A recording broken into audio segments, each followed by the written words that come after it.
Olá pessoal, eu acabei de ler esse livrozinho maravilhoso aqui, como você já deve saber no comentário. Olavo de Carvalho, o mínimo que você precisa saber para não ser um idiota. E resolvi fazer esse videozinho aqui comentando alguns pontos muito legais que eu achei desse livro. Vamos lá. O que é? Esse livro aqui, gente, é uma compilação de várias publicações do professor Olavo de Carvalho em algumas revistas e jornais. Desde 97, se eu não estou enganado, tem 92, sei lá, até 2013. São vários anos assim da vida de vários anos de várias publicações do professor. É muito legal. A forma como foi organizado aqui pelo Felipe Moura Brasil, ele é o organizador dessas publicações, ficou muito boa, é excelente. Tem uma ordem lógica muito legal, que tornou muito agradável a leitura. Aí eu anotei aqui algumas perguntas que você vai encontrar a resposta lendo este livro. Por que a educação brasileira está falida?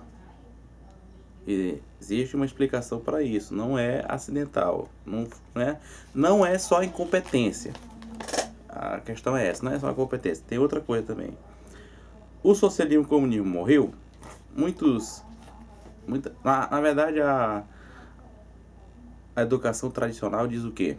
Que após a queda da União Soviética em 1989, o socialismo no mundo morreu, praticamente morreu. Ele criou aquele termo ridículo de monopolar, como se só tivesse o capitalismo. Isso é a maior falácia ridícula, isso.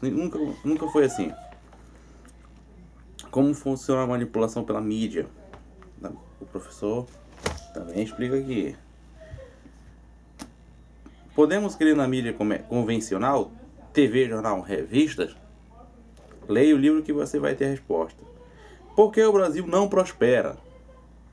Tudo ligado, gente, à filosofia, à ideia, à noção de mundo, como o professor explica muito bem no livro dele, que impede o brasileiro de, apesar de terem tanta riqueza natural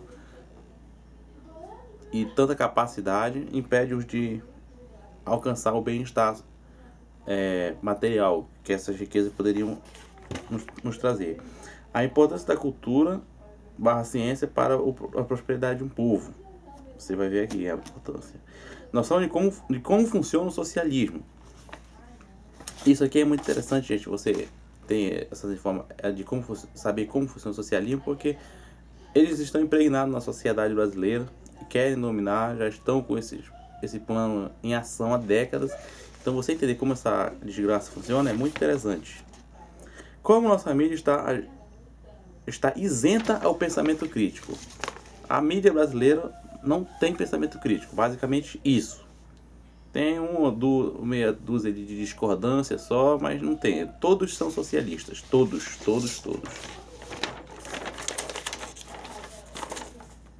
O que é ideologia? O professor define aqui, muito legal a definição dele. O que é revolução? A definição do professor Olavo, para mim, era que deveria ser oficializada como dessa palavra revolução, porque é top. Leiam que vocês vão entender. Relação entre marxismo e darwinismo.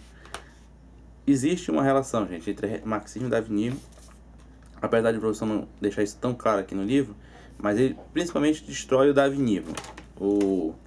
Ele cita um trecho da obra aqui, e resumidamente, gente, o que nós temos na mente sobre as grandes pessoas históricas não é aquilo que realmente elas pensavam.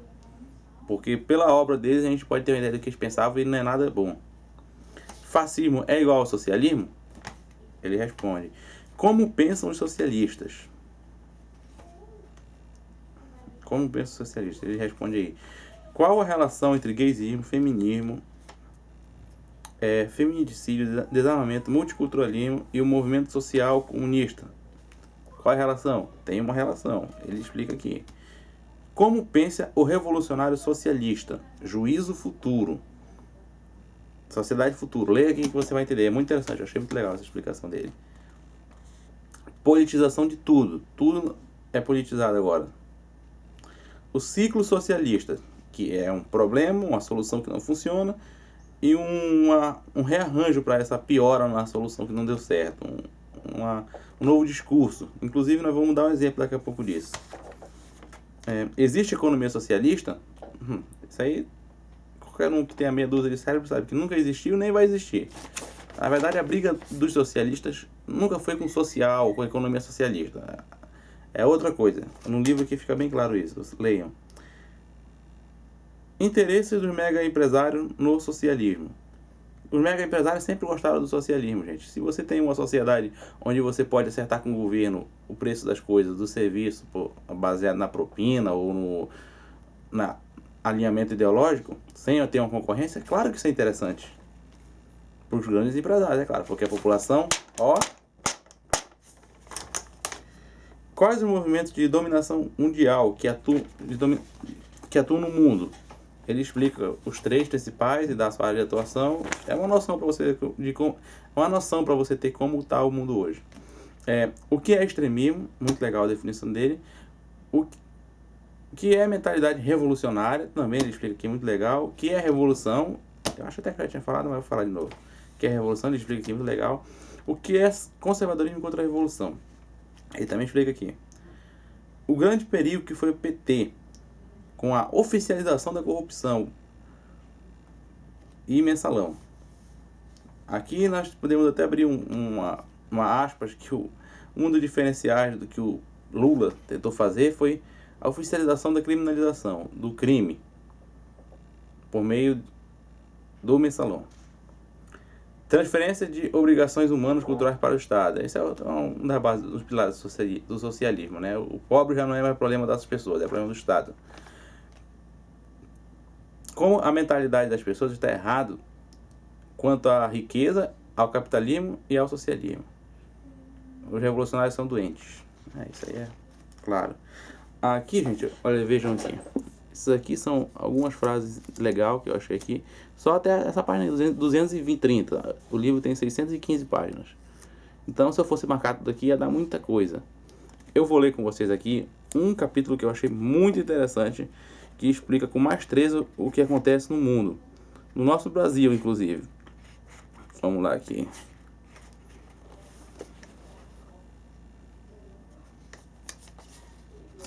Muito legal. Vou ler esse é só uma pitadinha para você ter uma ideia de como esse livro é interessante.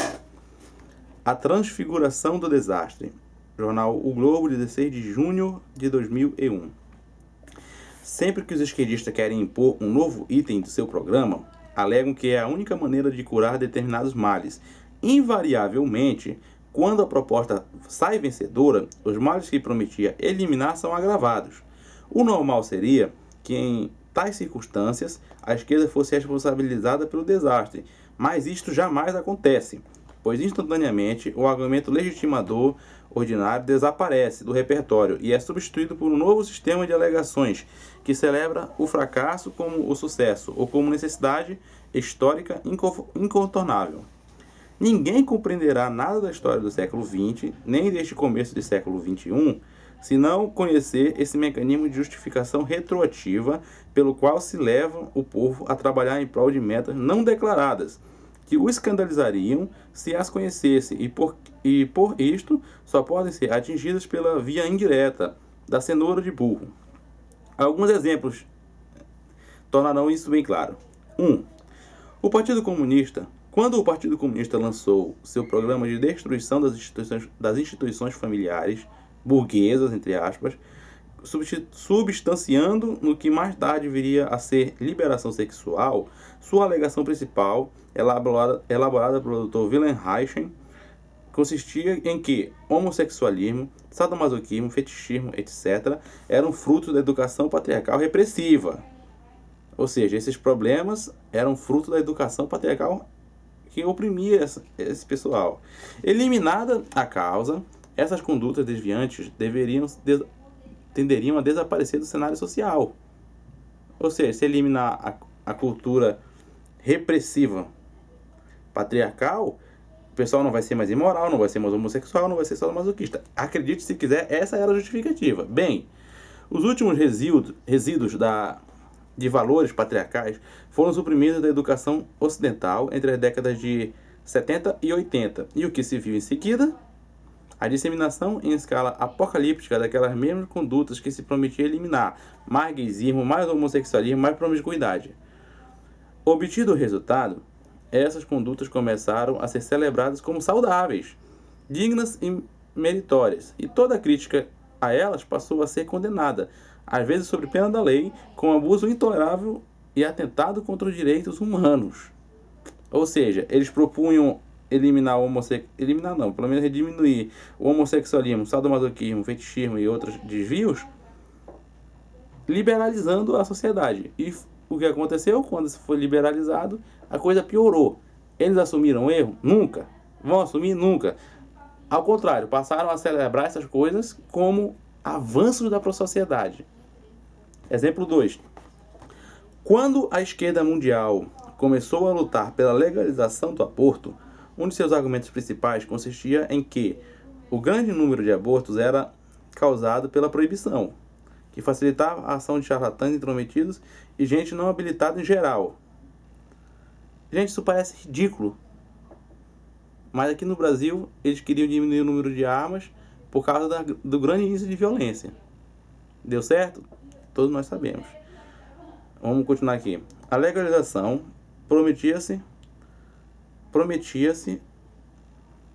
obrigaria a realizar o aborto em condições medicamente aceitáveis, portanto diminuindo o número de casos. Qual foi o resultado? No primeiro ano, o número de abortos nos Estados Unidos subiu de 100 mil para 1 milhão e não parou de crescer até hoje.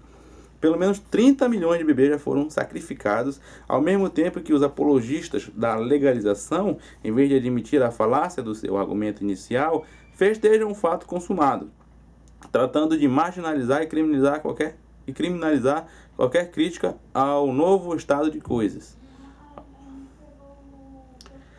Exemplo 3. Quando os esquerdistas norte-americanos inventaram a política de cotas raciais e indenizações, conhecida como Affirmative Action, alegavam que diminuiria a criminalidade entre a população negra.